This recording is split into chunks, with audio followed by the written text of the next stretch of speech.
You are live now. Namaste and welcome, everybody. Happy Thursday. It's so good to see you all once again every Thursday. Today I'm doing a joint live with Megan Palmer and my dear friend Monk Trido. So the live is going to be amazing. And at the beginning, for all of you who are joining, we're just going to be starting as usual to ground ourselves. And how do we ground ourselves?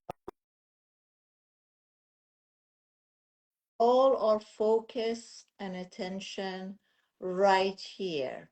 All the thoughts that are scatters everywhere, we're bringing it, collecting it, and bringing it here. And we become grounded. Hello, Megan. Hello, Welcome, baby. Tanvi. Thank you. Thank you. Happy to be here. Very good. So, Mhm. the topic of the day, do you know that you're an energy vampire? So, do you want to start? Sure. The topic of energy vampire started when you and I were having a conversation a few weeks ago. And when you explained the subject, the topic to me at the beginning, it was very upsetting and triggering for me because nobody wants to think of themselves as a vampire. It hurts, right? We all want to think that we are angels and we are light beings. And I had to sit in this for a while to understand that even I, who thinks that she is sweet, she's light, she is loving, can at times be an energy vampire to others and suck their energy out. And after sitting in this subject for a few days, I started to come to terms with the vampire part of my ego and go deeper to understand why my ego has created a vampire. Mm, Because in the end, every negative attribute the ego has is a trauma response.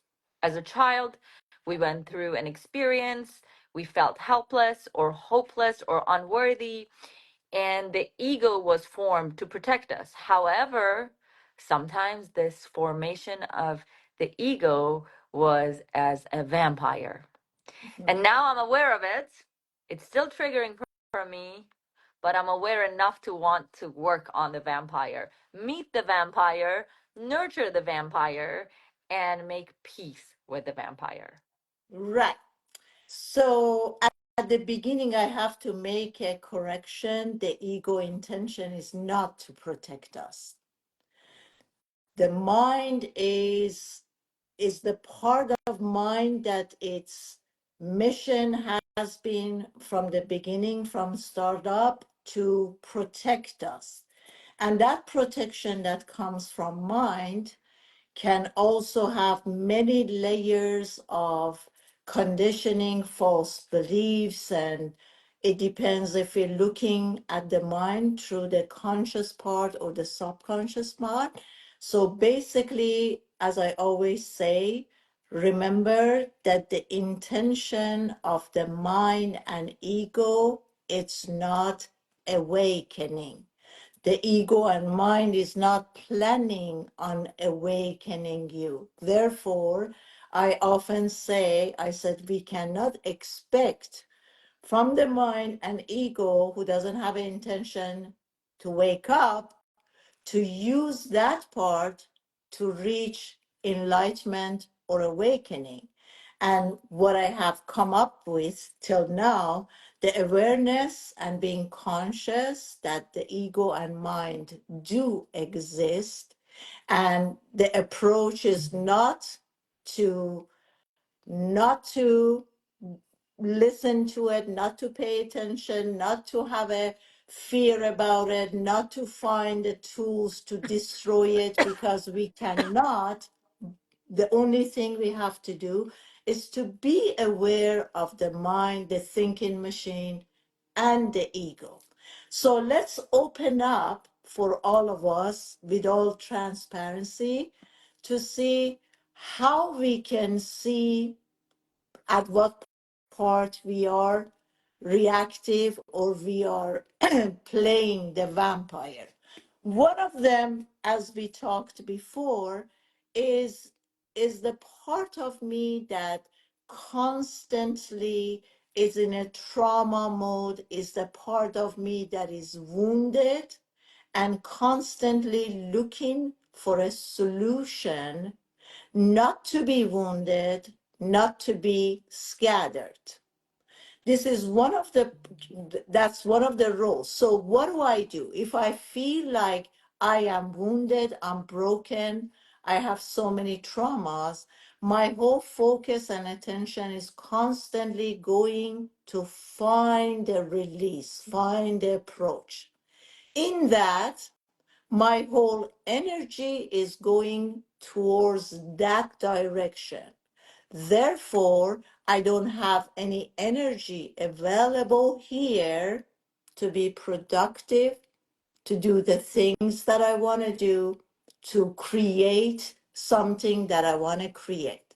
So now we all have to be aware that as long as we go back and look at our childhood, we're going to find something. As long as we go, if we feel that we're broken and we need to heal, trust me, the mind will, because you are directly sending the mind to look for traumas and where you have been hurt. And this is a never ending game, because as long as the mind goes through that direction, it's always going to find something. Hmm. So basically, what awakens the vampire is the thought that I'm broken. So basically, we have the thought, I'm broken, and that activates the vampire to come and then take us away from us and focus on the why am I brokenness thing. Mhm. Right. Mm. And then what happened next, Megan? What happens is that you are looking for some trauma. So the mind will show you, here's where you're hurt, this is where you're hurt, and you're looking for a solution, right? Yes. So all the time that you're looking to find a solution, where are you and where is your energy? I am, the vampire has already taken me, and my energy is going in any direction the vampire is taking me, which is let me find the trauma that I need, let me find the brokenness that I need to heal. Mhm, And that, for me personally, it manifests as trying so hard to find the root of why I'm broken. mhm. Should I call my mother to find out if I was this broken when I was a child? Should I call my brother? Should I call you? Who can tell me the reason for my brokenness? So I Yes, go exactly. all into all my energy goes into let me focus on why I'm broken. And by the time, and as you said, the mind always finds something. I can always find a reason to believe that I'm broken. And by the time I go deep into the brokenness part, I have no more energy left for me Mhm. Yeah. to be productive or to create. All my Yeah. energy is gone in the direction of let me dig deep into the traumas and the dramas and what happened when I was a 5-year old and a 7-year old and what happened yesterday. Yes. Mhm. So the other way that energy vampire takes place is that we're looking for someone to hear me out and listen to my story. We're constantly looking for a free ear to listen how abandoned I am, to listen to me, to see how much trauma I have. And oftentimes as friends, we play this role for one another, that I hear your story if you listen to my story. Oh, you think, and then we start getting into the next point that we're going to start comparing. Oh, you think you had it bad? Listen to my story. I had it what, and then the competition start taking place there. So come to yourself, be aware of this. When you have the need to have someone to hear your story. What is the need? So we have to resolve this, that why do I have the need for people to hear what I went through and how bad I have it? So I would say if we really want to work on this deeply, we have to recognize the needs, number one. The second part is, now that I realize what the need is, how can I overcome that need? So how do you think we can overcome our So needs? then what is the need here? What is the need that makes someone want to call around to feel heard by others so she or he can get validated about their traumas? So what is the need? To be heard. To be heard and to be understood. That's the need. Now, the question is, now that I realize this is a need, and I know that all needs create suffering. So if I want to end the suffering, I have to find a way to release that need. Neediness is another vampire thing. I need this, I need this, I need this, I need. So all of these needs not only create suffering for me, also I have another need to pull other people into my story. Mm-hmm. And then it's for me to be the narcissist, that my lens is on me and is always me, me, me. How do I feel? What's in it for me? What am I going to get from this? Mm-hmm. Right? So now we have to find the tools how to overcome the need. And that's what I'm asking you. Do you have any tools that once you realize the needs, to overcome the needs? No. The only thing I found so far to release the need is that instead of looking for another person to hear me, to understand me, I am working on hearing my own self and understanding my own self. Which is?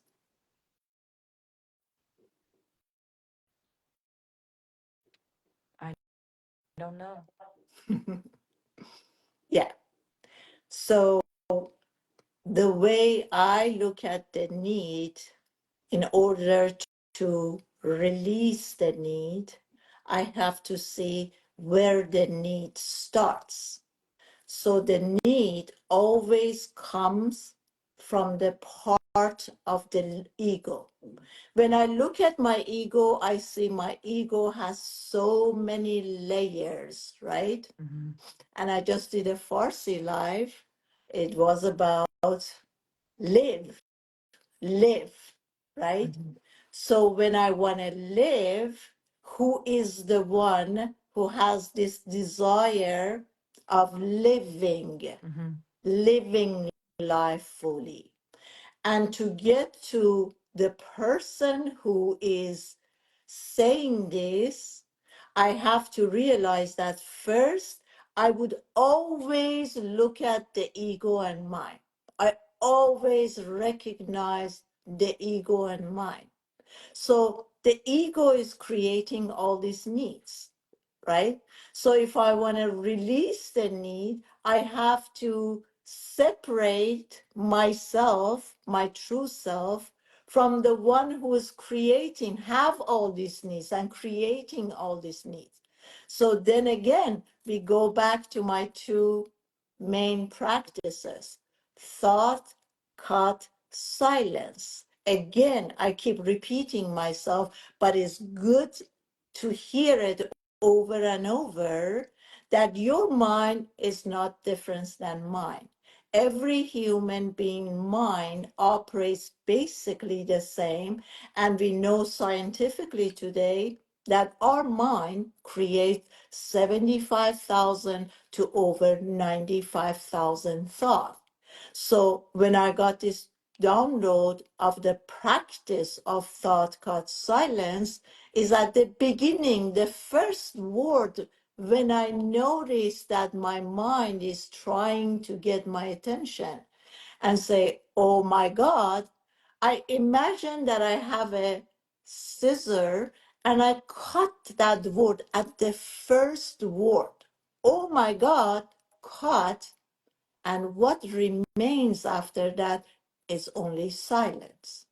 And by doing this practice day after day after day, eventually we will find much more space that is silence, because we are actually after the silence, that peace that is quiet, right? So thought cut silence was the first practice. And the second practice is from the minute when I wake up, I realize that the ego and mind has also waken up with me. So at every second, I see my ego as my shadow right in front of me.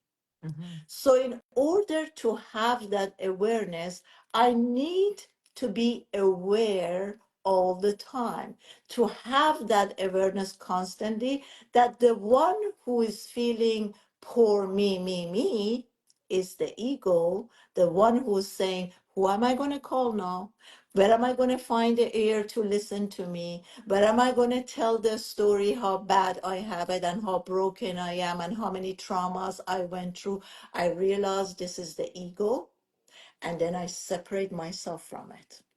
And we talked in our previous lives that we can look at the ego, we can just make it our inner child, right? We can make it just for an example, that now I am the parent and the ego is my inner child. Can we start acting as a grown up now? The story that I had is in the past. Do I need to be in the past, or do I need to live this moment fully? Because this moment is full. This moment is happening right now. And today in my Farsi live, I said, imagine yourself every day. You can imagine yourself that you're gone. You are looking at your body from higher above. This lifetime is over. And when you look at the story, how did you live your life? Did you live this moment fully? Did you see the things that the blessings that are in your life? Or were you focused on what you don't have and what needs to get done? Are you after the fixing things at this moment? Or are you aware of everything that you have? And I gave an example. I said, when you imagine the fish. While the fish is in the water, the fish never understand the blessings that, oh, I'm alive, I can swim in this water. At that moment, there is no consciousness in the fish that how blessed that fish is until the moment that something happened and the fish is out of the water and it start moving, and then it realized this is a moment of death. So what I was bringing to everyone's attention, I said, can we live every moment fully with blessings and what exists in our lives right now? So yes, so in my personal example, yes, most of my time is focused on what do I need to fix versus what is already here, what is already perfect here. But my question comes from, um, when something triggers us and makes us feel broken, and then the vampire comes and says, oh, you're broken, let's go fix it, let's find someone who can help us fix it, or let's focus on the fixing. Mhm. If we take a step back at the very first moment of trigger, which is somebody says something or a situation happens, and the mind says, oh, you're broken, this is why you're in this situation, right? How can we not blame ourselves so we don't even go into the need of I need to be heard? Because the need to the I need to be heard, I need to be understood comes from, oh, I'm broken, so I need to be heard. How can we not go into the I'm broken? For you gave me a really good example the other day. You said if somebody if you're walking down the street and somebody says, oh, Sudi, you don't have a good body, you say, or you say you had a better body 20 years ago, you'll say, yes, because 20 years ago, I was, hello. Hello, Hello, how are you guys? You guys hello. Darko, were into it. Okay, we You guys were missed you so deep very into the much. conversation. I was sure, sending sure, messages. sure. So you said to me that you will tell the person, yeah, 20 years ago, I was not awakened, so I was caring too much about my body, but now I have better things to do, right? If if I'm in the same situation and something happens that makes me feel like I'm broken, how can I not feel broken? When a situation happens that makes me feel inadequate or not good enough, how can I separate myself? Because how can I separate myself from the I'm not good enoughness thought? Yesterday, I was doing a session with someone, and she was complaining about how a co-workers and everybody's against her, and they don't really want her there, and all of this stuff.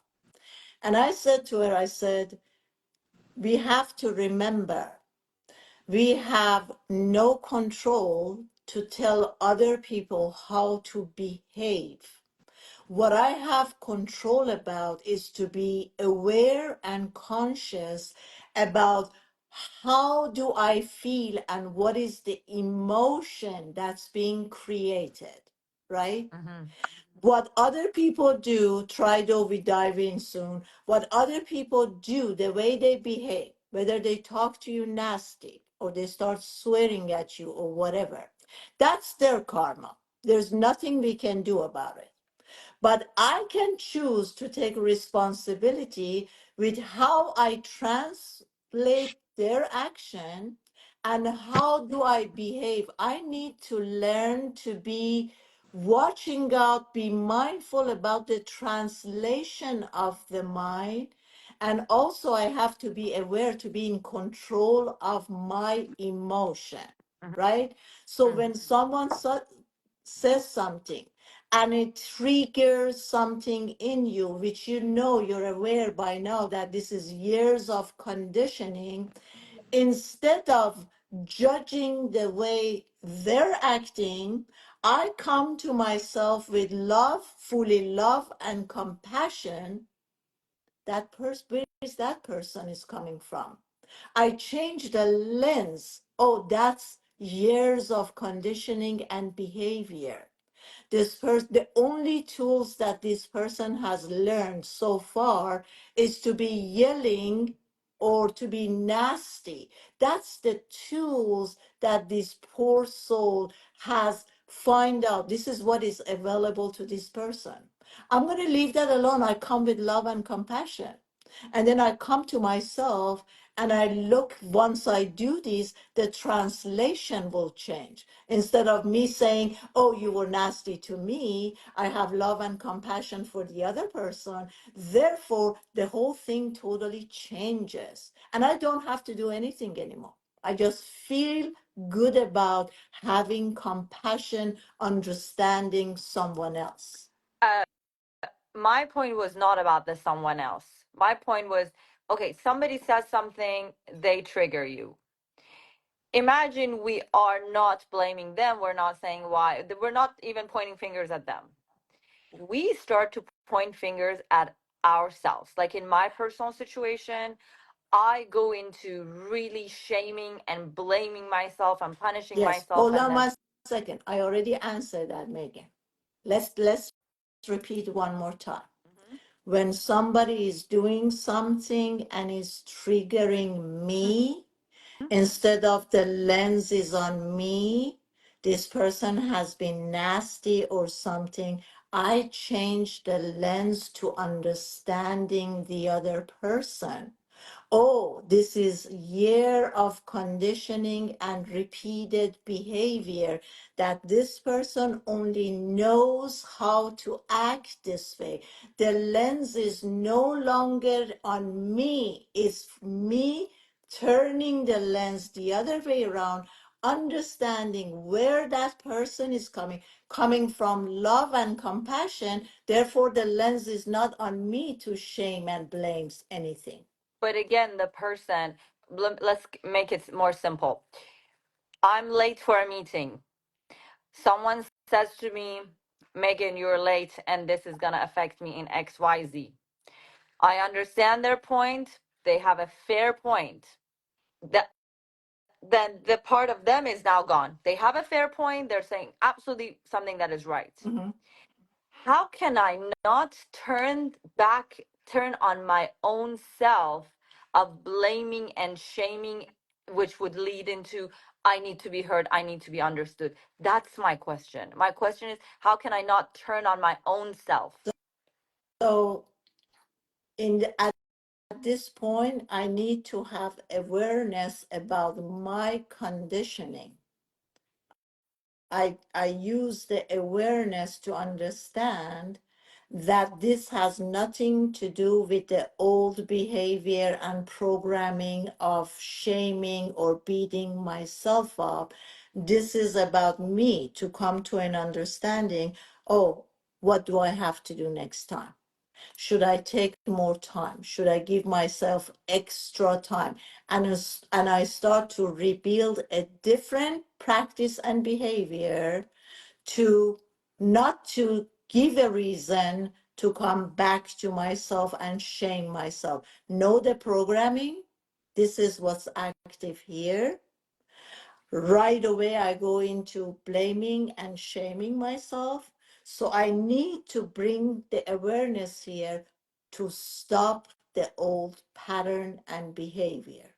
Instead of translating, going into shame and blame, instead I change it and I said, okay, that's a valid information that's coming towards me. So I'm going to organize myself. I'm going to give myself more time. I'm going to do whatever not to allow. So you constantly need awareness to bring into the situation, not to get pulled into the old habits. So the vampire here wants to take me into, oh, you're broken. Let's not put your energy into why you're broken. What you're saying is with awareness, instead of going into the past of why this happened, you go into creation of how can I create a situation where it doesn't happen, right? You That's the you difference. you recognize the old pattern. You recognize the old pattern is going to use the shame and blame. Awareness stops the old pattern of going into shame and blame. And then I come to a new awareness that how can I avoid this in the future? Got it. So you Try don't need to to, go into the reason of why it happened and going into blaming. You just become aware that, oh, the vampire is about to take me into blame and shaming myself and turning on my own self. Where I'm not giving into the vampire, I'm staying aware and going into this was an old pattern. How can I create a new pattern? exactly. You need to have awareness that this is an old pattern. And by using your awareness, you're going to stop and you're not going to continue. Otherwise, it's going to be a never ending. Yes. Try to welcome. We miss you. How have you been? I've been well. I just came back from Thailand, Laos, and Vietnam. I was pulled away from my incomplete vacation by my father, who was sitting right next to me here. I'm back. Good to see Welcome you. to our therapy session. It sounds like it. Very analytical, very Theravada Buddhism type therapy. That's what we do. We dive deep into the behavior of the ego and which way it pulls you different directions, and the lawyer that's in your head. So, The So try lawyer that's to in your head who judges you. that's right. That's right. the topic today is you are an energy vampire and you didn't know that. So we were Oh, opening up layers of being an energy vampire. And I uh, said, one of them is poor me. You will looking for a ear to hear our stories over there. Who's free? Who's gonna listen to me? mm. What do you have? How do we look at different ways of being an energy vampire? So I'm assuming that we're talking about how we suck our own energy and keep ourselves from being fully who we are, um, to be our best self, our most effective and efficient self. Is that what I'm Or hearing? or how we being energy vampire towards others? What are the tools Oh, that our ego oh. uses to be an energy vampire and suck in other people's energy?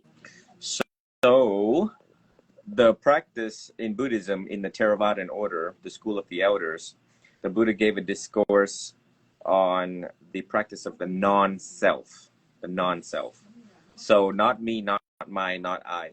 And then there's the practice of the dependent origination, which is the links of influence, of which earlier I caught a glimpse of it, which is tracing back to as young as we could remember how old we were and how did we become. The first question would be, how did I become this vampire that I'm sucking energy away from me and other people? And it's like, why do I feel the need to be loved? Why do I feel the need to love other people? Why do I feel the need to, you know, just Be understood run, and heard. being heard, being validated, being respected, want to be seen, heard, and respected? Okay. So by tracing back the links of influence, each link, this is because that is because this is. That's how the links of influence work.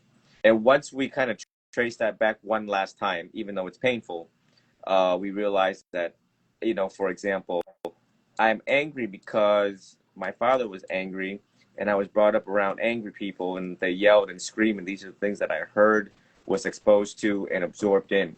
And so therefore, this created the causes and conditions for me to behave this way. Um, so with that links of influence being completed after a thorough review of one's life review, then we give you all the teachings on the non-self, which is not me, not my, not I. We start to deconstruct that those were not my feelings, those were not my thoughts, and that's not who I am, right? And to see ourselves as a visitor on this planet without making possession and taking things personally. We become a vampire because we take things personally. We Mm. take things personally because whatever they have done onto us in a particular and certain offensive way, then we make it my. You did that to me. My mother did that to me. She treated me unfairly in regards to my other siblings. She hit me. He abandoned me. My father abandoned me. Right? If you notice, those types of words will bring awareness with the ego, me, my, I. And also, you can also recognize that in other people. With a mindful ear, when you start to hear me, my, and I in other people, they start to talk about my pain, my sorrow, my lamentation, my depression. My, that's now you know that the ego now starts to compound its suffering. So there is the natural suffering that came along with life.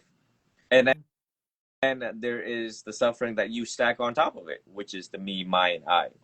So it's very important to recognize that within yourself and other people. And of course, that's how we leech onto other people.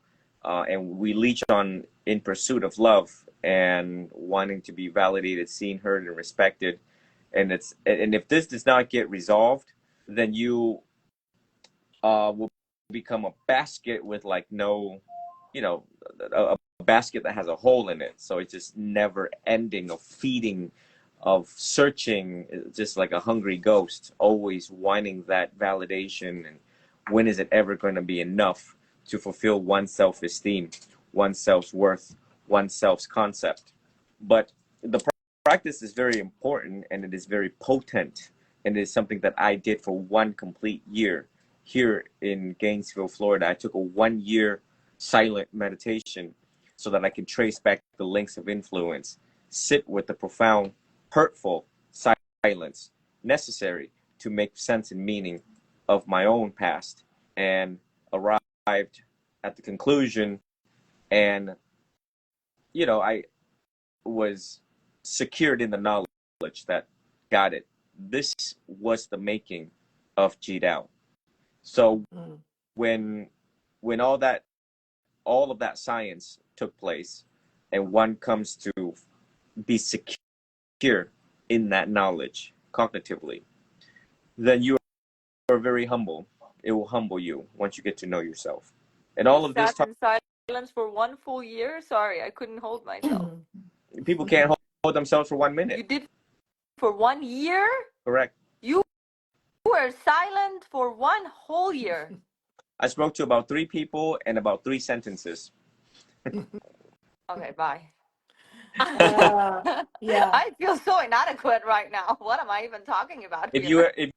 you ever notice the discomfort with the silence, is that why people always, once soon as they sit, their phone comes out. Once the phone comes out, they can't seem to just uplift their face from the phone. Why? Because they cannot sit with the silence. They need the continuous stimulation. Why the continuous stimulation? Because it's uncomfortable to sit with one's own thought and feelings, because they never took the time to examine them. Like, people ask me, they're like, Venerable Chidao, you look very young. You're so young. How did you amass millions of followers? Because I did the homework. I sat my behind down and I did the homework. And it's something that I teach the students, but with a very low graduation rate, because they don't want to do the homework. It's too painful. I had this conversation with someone. I said, why do you have the need to constantly talk? What is it? Are you aware that what is this need that I constantly have to be talking? I can answer. Yeah. Because it hurts to sit with my own thoughts and emotions. Okay. It hurts. But it doesn't matter, because while I'm talking, I'm not still separated from my storyline. So even when I'm talking, I'm still repeating the story. Where am I broken? How can I heal this? Oh, because of this is that happened. Oh, that person did this. So it's a constant ongoing. But what Trido is saying, or what I'm teaching in my practice, is become comfortable with the silence, become comfortable with not doing something. Yesterday, I tell you a story, funny story. Yesterday, I was doing this session with someone, and she's getting paid, and she said, I have nothing to do. They're not removing me. I'm not losing my job. I said, that's a blessing. She said, but I cannot be sitting. I said, you see how the mind can mislead us? You got a job that's paying you well, and they're telling you, we have nothing for you, just be there. I said, why is this a suffering? She says, because I feel worthless. I feel I'm not doing anything. I feel like I'm not being productive. I said, so recognize the need. Why do you have the need to be doing something to get the feeling that you're worthy? These are all wrong associations of the mind. I have to be productive to be worthy. That's a wrong association. I said, separate these two from one another and ask yourself, why can't I just be in peace and in silence? Why can't I just use this time, 8 hours I'm sitting here, Why can I use this time to do the practice of thought cut silence, to separate myself from the ego?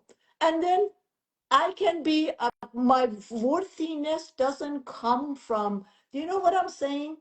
Our mind associate things and connect things together that are irrelevant. My worthiness doesn't come from me being active. I said, but understand underneath this, there is an active mind that is constantly telling you, you have to be moving. So when is it a good time to stop listening to the mind and to come to this peace? Because I told her, I said, you know, the level of your anxiety is so much that is just coming to me. I said, she kept on biting on her lips. She kept on moving, being uneasy. I said, let's start this right now. Just calm yourself down. Be calm, calm and relax your body, work on your breath, and don't think that being quiet, being silence, it's something scary. We have to change the meaning. How nice it is to be able to sit down and not to engage with the thoughts. Let the thoughts come and go and don't engage with it. Just sit and watch the thoughts.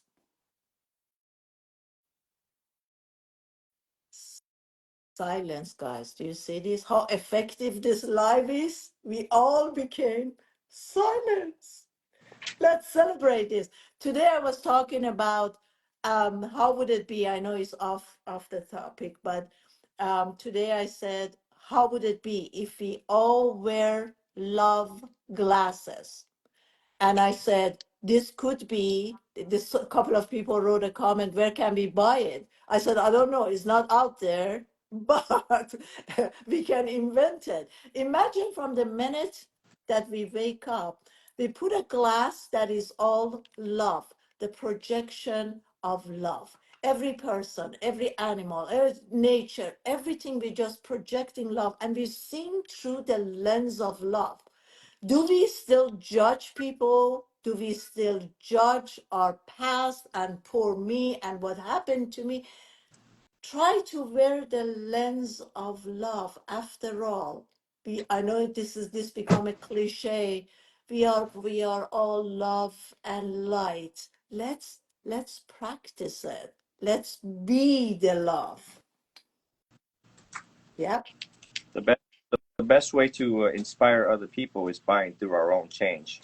So it does take a lot of modeling behavior in order to be the opposite of the energy vampire. And once a person has done their homework, then they radiate, they're radiant, and they expound this force field of welcoming, non-judgment in society. And you just walk past someone and they turn around and like, oh my God, who was that who was that human being? I went overseas and there were these two monks that radiated that, and I sat from very far. Both of them, I was very far away, and I was able to feel this peace. That the radius was literally like 1 block radius, and that's one heck of a radiance that I would say. But the other thing to bring to awareness in today's talk is people just need to give up and just renounce, give up, and just throw your hands up and just surrender. Because the problem is, I counsel people in their 60s and 70 years old because they keep on siding with the lawyer in their head. And the Theravadan order were very strict. And so once we start to identify their ego, because we are masters of the mind, we tell them, listen, stop, just come over here. And once a person have renounced and given up, they go into a monastery and we just make them sweep the floor.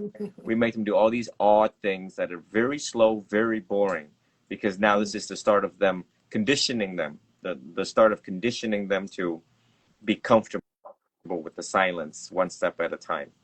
Then we get into the nitty-gritty stuff. But I think that's a very, very important to tell people, number one, how well is that working out for you? Number two, you've been playing this game with yourself, by yourself, and to other people for how long? That has costed you all these relationships, pain, sorrow, misery. And if you were to die tomorrow, how much regret will you have on your plate? Mhm. And people never stop to really look at that. They're like, I offended this, I cheated, lied, and stole. Oh, well, that's part of life. And if karma gets me, I'll be hiding over here in Antarctica. No, darling. Karma never forgets an address, and that might come faster than you think. And they just keep on running. So, we us teachers can only make people think, and blessed are those who come to that realization quickly and give up. And then once you're under a care, guidance of an authentic teacher, experienced teacher, do what needs to be done and just resolve it one last time. Because it's tiring being that vampire and not even knowing that you are that vampire to yourself. And one of the fun way to identify, how do I know I'm a vampire? Simple. Two things. Look at how much you complain and look at how many preferences you got. So if I turn off the AC up in this room and you start complaining how hot it is, boom, there you go. First evidence. First evidence you got right there already. So just imagine if I put 5 people in that room with no AC. Guess who's going to be sucking all their energy away? You. Because you're the one who's saying, oh, it's really hot in here. I'm hot. I'm sweaty. I've been running all morning. Once again, back to the eye. My clothes are going to get sweaty and smelly. My. Me, my, and I. 1, 2, 3. Very simple. These are just so simple to figure out. People just never sat there and listened to themselves. I pin a question from Reflection. She said, sometimes people around us want the old person back. Okay, so I'm going to start answering you, love.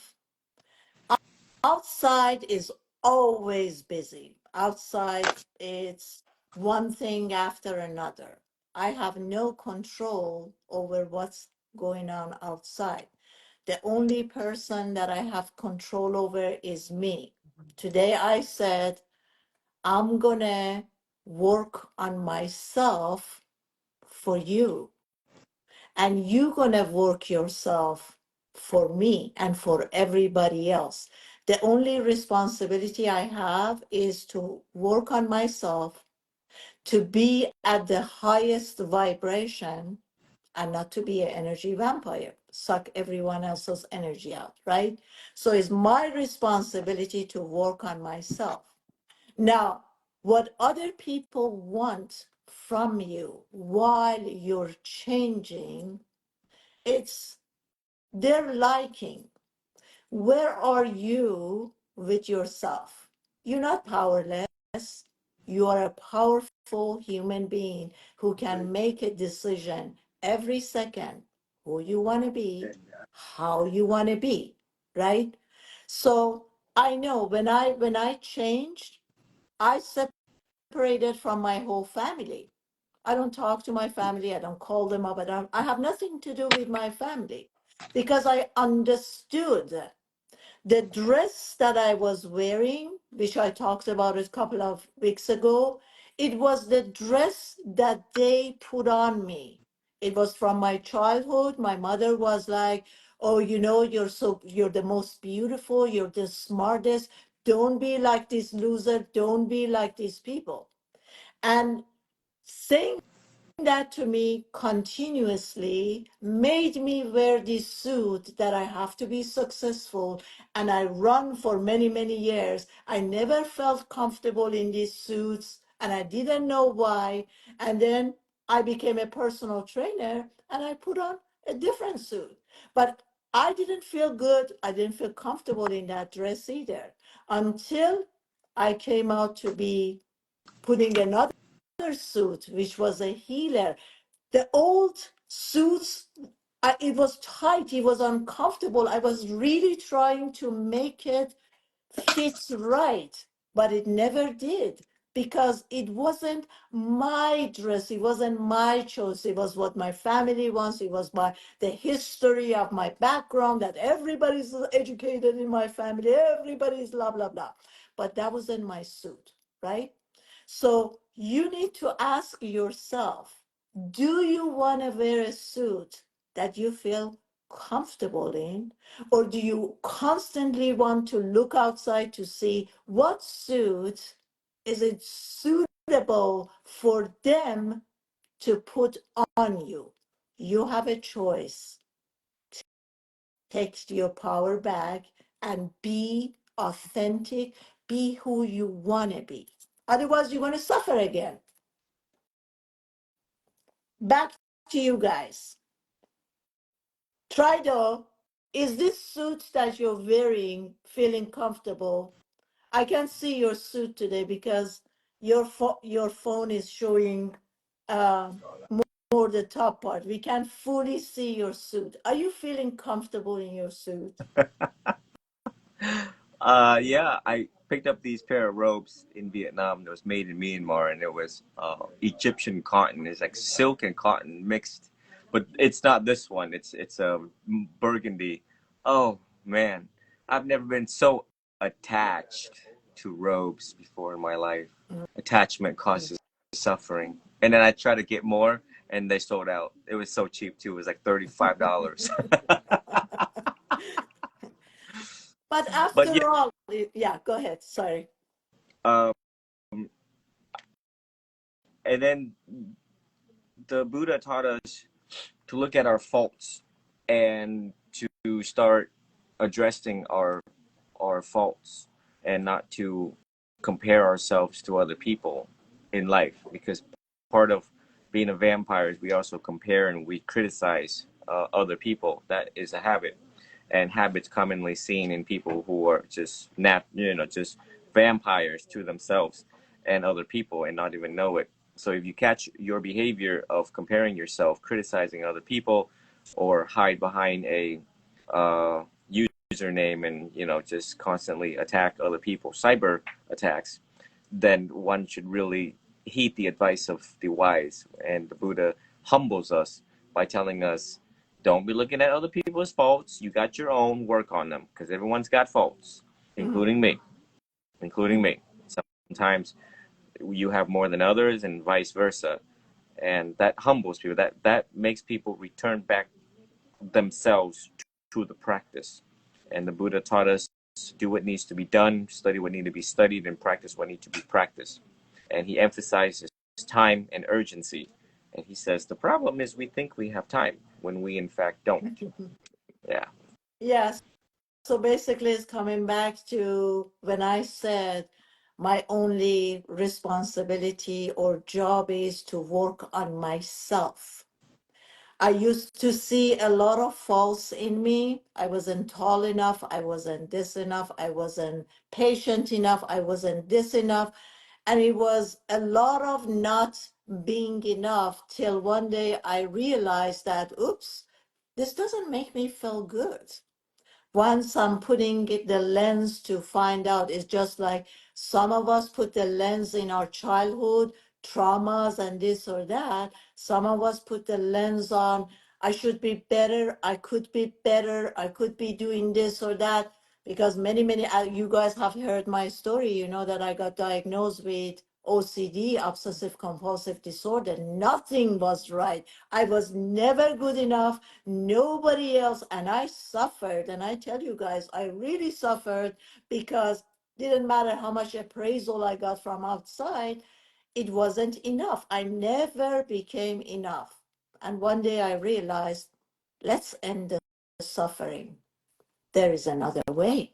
I could just stop looking at my faults, stop thinking that I could be better, I need to be better. How about if I just accept myself the way I am? Some days I have energy, okay. Some days I don't. Some days I'm full of love and I want to give everybody love. I don't know what am I going to do with all this love that's coming out. Sometimes I get angry at something and I hate them and I want to beat them up. So it is what it is. I'm a human being. Just to accept that we are human being and we need to be kinder to ourselves.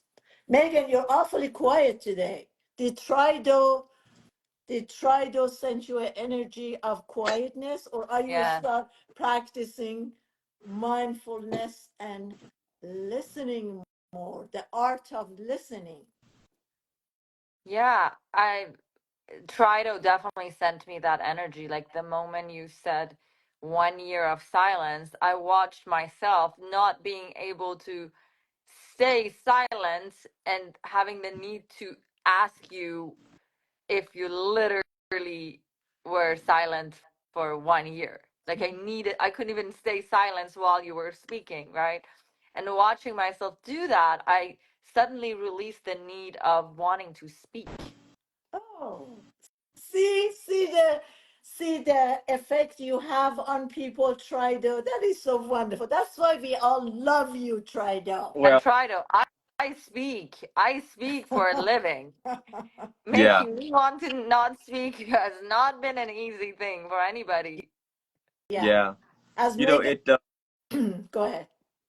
I think in our lives, and I was that person who was a vampire, admittedly, and always seek things outside of myself and criticize others. I mean, everything I have said, just turn it back on me because I once did it. That's how I know. So it's not like I read a bunch of books and I'm going to sit here and tell you what I read out of the books. But these are things that I did, admittedly, and it was very humbling to catch my behavior after I hit rock bottom before becoming a monk.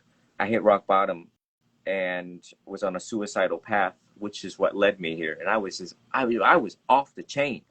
I was off the chain. I was doing all these odd behaviors, high risk behaviors, and I was just like, I'm really tired of suffering right now, working myself to death. Everything I did was trying to like self harm, taking that. And when I took that 1 year retreat, and, and so it's like, who did I talk to, right? Well, I just spoke in my journal. I kept a journal to write about my meditation experience, my thoughts and feelings, how what's going on with this feeling today. Very important on the subject of meditation on feelings, which is Vedana, which is also known as sensations and feelings. Notice that it is moment to moment. It changes, and our thoughts changes moment to moment. And that's what meditation does, is it teaches you how to be ultra mindful of this cycle of how things change so rapidly based upon conditions in our environment. And I observed myself for 1 year um, of that. The best way to know yourself is to keep a journal and to sit in silence and to really use your intelligence and analyze yourself. Basically, you're teaching yourself to be your own doctor, your own cognitive psychologist. Because philosophy says if you are not your own doctor, then you are a fool. And how many people go out and pay for therapy and therapists just to come back to the same circle and sometimes wind up even worse. And but I did it. It can be done, and it can be now. My program, it can be done in 6 months rather than 1 year, if you would commit to it, because the teacher have found out a way to do it quicker, faster results. And the other thing that, how do you all know I'm telling you all the truth? Is because you look back, right? Because people can say a lot of things out there in the spiritual realm, but when you analyze after my 1 year meditation retreat, I've been on social media for about 7 years, and you go back 7 years, 8 years ago, on or around there, and you see that I like to sit in silence and meditate in silence with no one else around me, live. These are live recordings. Like, you can't make this up. It's not like I took a video and then just keep on repeating, uploading all day, every day. But I sat there, it was just like profound silence, and I was just very happy not speaking anymore, and only speak what needs to be said, and under the guidelines of right speech in the Noble Eightfold Path, being a noble person, becoming a noble person. And whatever comes out of one's mouth need to be noble. That means it needs to be true, correct, beneficial, for all parties involved, beneficial for you and for them, and is the timing of this speech correct? Um, and so years later now, I use this art of deep listening to help people, not to judge, to assess and evaluate people. And that's one thing I do. You always catch me if you ever show up to me being invited somewhere. You will notice this very serene, profound silence of listening with my eyes, listening with my ears, trying to make sense of what is happening. Because in that moment, I'm the student. Matter of fact, I sat and listened to both of y'all before I even went live, and I was just like, "Oh, God, this is even more wonderful." Sudi doesn't know that I'm watching her, so I'm just gonna pay attention to administrative monk stuff here, and then just practice deep listening to also get a baseline of who's here today, what are we talking about, where can I contribute that is most beneficial for all parties involved. So it's a beautiful guideline that the Buddha left us because it eliminates idle chatter, idle talk. And it's so annoying, right? When we drive in traffic, especially here in Florida, when we look to our left and we look to our right and we see this.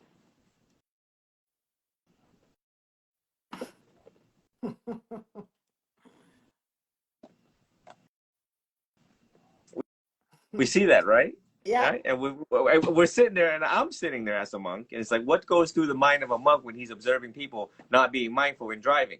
And it's like, what could be? It's like Tom, Dick, and Harry, Susan, Karen, Rebecca. Is it what is it in this moment in your car could be so important to yell and scream and laugh that you were willing to risk your life and the life of other people on the road? Because we all know the most dangerous thing you can do in one day is driving. And people are not even mindful of that. They think that they're in this steel box with glass, that you're safe and sound and you're impervious to damage. You're not. So it's like, it's funny when you're a monk, your whole perspective, change, and you just see. And once, I hopefully I get to meet all of you and share the profound silence, when you sit with the teacher, uh, and you don't have to speak much. You just come with your meditation cushion and you speak with your eyes. And all the eyeballs look at each other and they realize, now we have arrived and paradise is found. Heaven on earth. So Trito, can you say the 4 characteristics of a noble speech again? Yeah, anyone can look it up. It's called Right Speech, and it is found in the Noble Eightfold Path. Right Speech, Noble Eightfold Path. And is it true? Is it correct? Is it beneficial? And is the timing of the speech also skillfully timed? So does it mean that every word we speak should have all these 4 characteristics: truth, correctness, beneficiality, and timing, right timing? You would make less enemies if you follow this guideline. So let me say something. You said a lot of people, myself included, spend a lot of money on therapy and go in circle, right? If I were to ask myself that when I have the need to speak to an expert, is it true, is it correct, is it beneficial, and is the timing right, I should never speak to a therapist, because what you say during a therapeutic session is not necessarily true, because you're basically vomiting out your egoic shames and all the guilt that you're dealing with. Is almost never correct because it's coming from the ego. I know hundreds of people who've been in therapy for many decades and they haven't made much progress. So beneficiality, maybe not, and timing. So that really negates the need for therapy. I want to try though, before you say that, I want to add something here, which is oftentimes people think in talking and asking question they can get help. what's missing here is a lot of time people don't listen and hear. People are often, they always think when somebody's talking, they're not present enough, they're not really listening. And I see that constantly when I talk to other people. When I say something very small that is so profound, they come with the next question. And I have to stop them there. And I said, this was very deep. The way I see they move on, I realized that they didn't get it. So we have to unlearn that while we're talking and asking question, even though we're getting the advice, we're not present, we're not hearing what the other person. So this is what also something else that we need to add to our practices. You don't learn by talking and asking questions. You learn in silence and deep listening. Yeah, the other thing is school doesn't really teach us how to think, and that sounds a little funny, and you know, people don't know how to think. I mean, I didn't know how to think, so that's why I studied cognitive behavioral therapy. Cognitive just means thinking. And so yeah, so that's why people go on this rampant this of asking questions, and they're not really slowing it down to really think what they're going to say, how they're going to say it, who they're addressing to, the qualified person that they're talking to, and whether or not it makes sense to them and makes sense to other people. Um, what is that noise? I don't know where that noise is.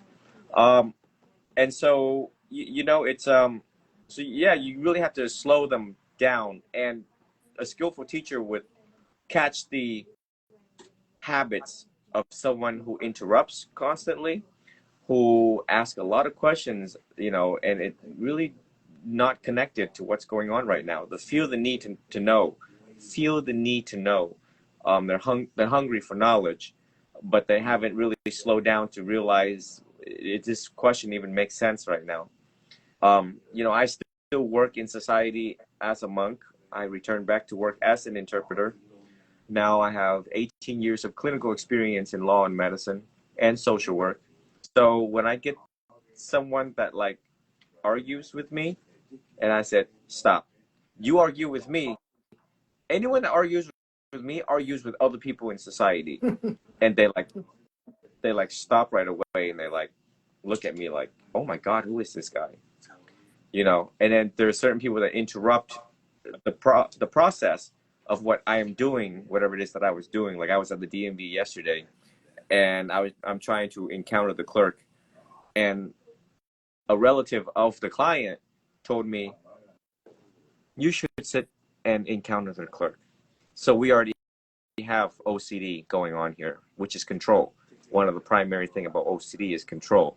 Or we can take the OCD out and just say that this woman's got control issues and control factors in her life.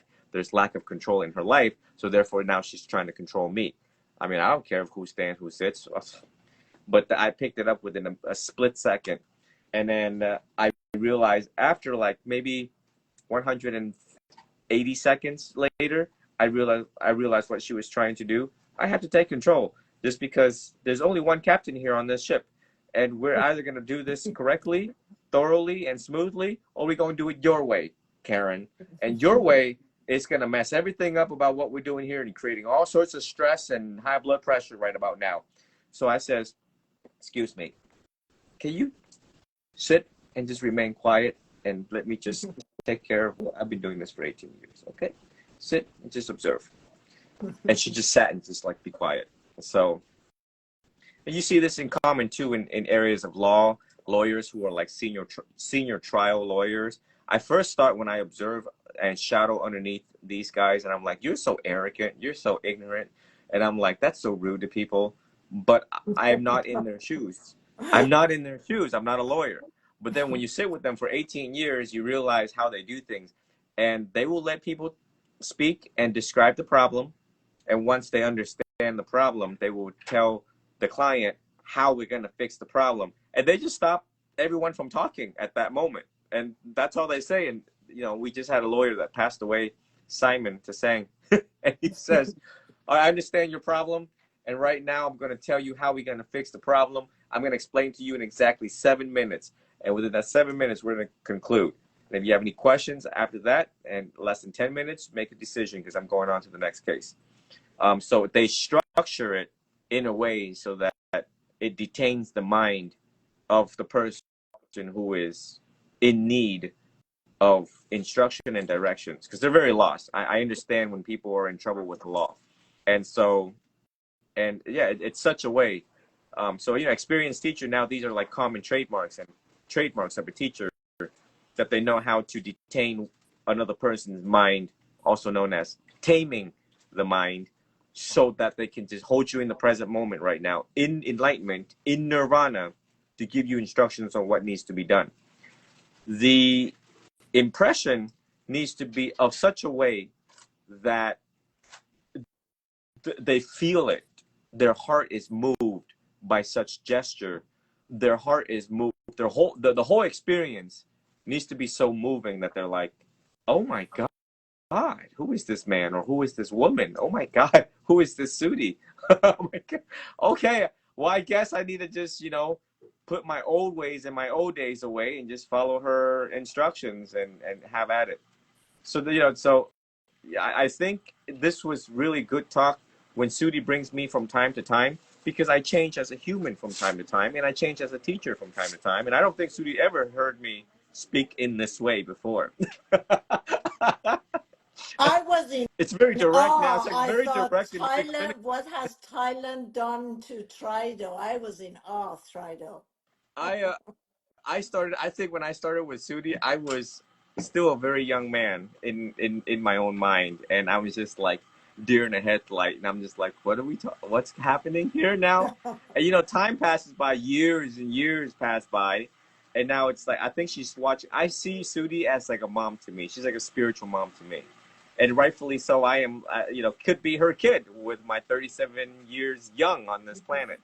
So it's like now, I think Sudi's one and only that got to like measure my progress. I mean, if she was to write in her journal or talk to her peers and be like, oh, yeah, Tried Out definitely is short, concise, to the point, versus years ago when we had him on our Oh show. my God, Trido. I remember our first lives that Trido was going, and I have to get you and bring you back here, and then uh, Trido will go, and I have to grab him.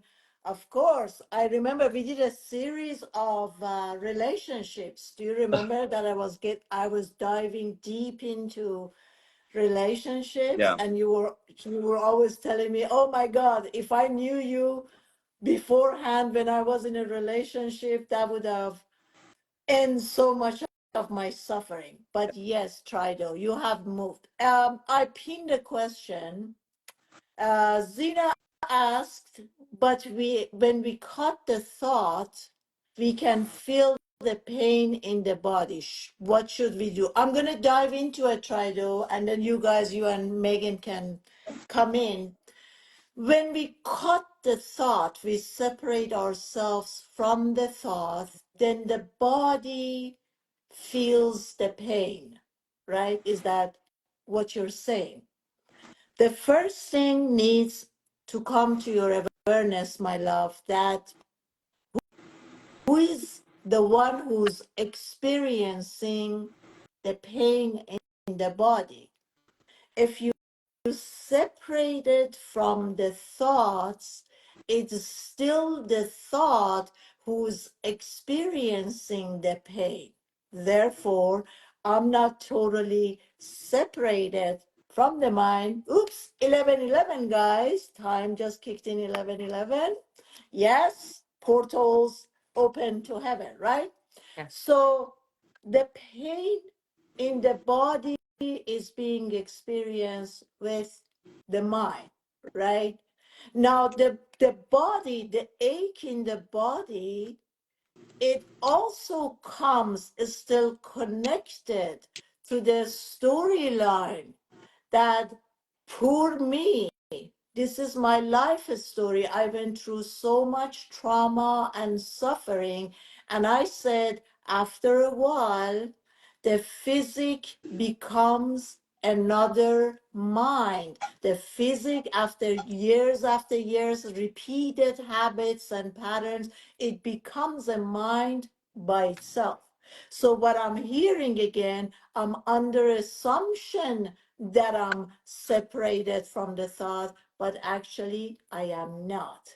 This is the physic that doesn't want to hold on, wants to hold on to the story that I was broken, I was hurt, there is so much pain and suffering in the world. It happens to me. So what we need to do is we need to repolish the physical body. We have to make the body feel safe. The body aches when it feels that something is haunting it, is under a trauma. Once I learn to let go of the story, not attach to the story and poor me, all of this thing has happened to me, the body feels renewed and you regain a different body. Back to you guys. Before I dive into that, I forgot to answer Megan's question about the right speech, right? Right. So is this something that requires, number one, catching our habit of public speaking, or just speaking in general, how we encounter humans every day, what we encounter them, the what, when, how, where, why, and then to sit with it. I think that I sharpen my skills in public speaking and speaking in general. Um, sharpen them because I belong to a very strict order. This order dates back the timeline of the Buddha. We are the originals. It started with us, And then the other thing is my TikTok has a lot of videos, and I have never been called out on a teaching. At 84,000 teachings, and I dissent or assent to it, no one's ever called me out on it. And then my job as an interpreter at the courthouse for 18 years, law and medicine. No doctor, lawyer, or judge have ever called me out and said, you need to come back because you said something and we have issues with that. So I think my whole life, I had to really slow things down and figure out how I'm going to do my job right and do as I was trained. So for all of us under that right speech element, just take some time. And I think the review for our viewers to review the memories and times where your speech got you in trouble and learn from that. And then how we proceed on forward using those elements would require some creativity, creativity on one's part. Again, if you follow the guideline carefully, methodically, and meticulously, you would make less enemies. That means enemy to oneself first and foremost, nonetheless enemies of other people. It's easy saying the wrong thing, and what you want is short, concise, to the point, so that they also see that you are mentally intact, that you are mentally disciplined. And then my father, who just like walked right past by earlier, he's also a very clinical type of professor. He received a law degree, sits here, and he spends like a couple minutes with people, just like those lawyers that I was telling you. He's short, straight to the point. He doesn't want to speak much, and he says, I only speak to those who want to spend money. So after he speaks, they better reach for their wallet, because he's done after like 5 minutes talking to them, explaining immigration law, which is like it could be lengthy. So he has to like shorten that up. But yeah, invite you. Yeah, just invite you guys to just dive into that right speech under the Noble Eightfold Path. I find it just awesome, because wars are started in the world because of wrong speech. Look at Hitler. Hitler was able to amass millions of people by and through his speech, the power of words. Yes. Like, oh my God. It's Then, can you repeat one more time? It says right speech under noble what path? I'm not Eight, catching it. eightfold path, noble eightfold path, Noble eightfold path. right? Okay. So So basically, yes, go ahead. do you want me to address that last question too on the thought and feeling thing, or Sure. you want to jump in? Because I Go ahead. oh, okay, all right. I just don't want to forget our viewers' questions. That's what keeps them going.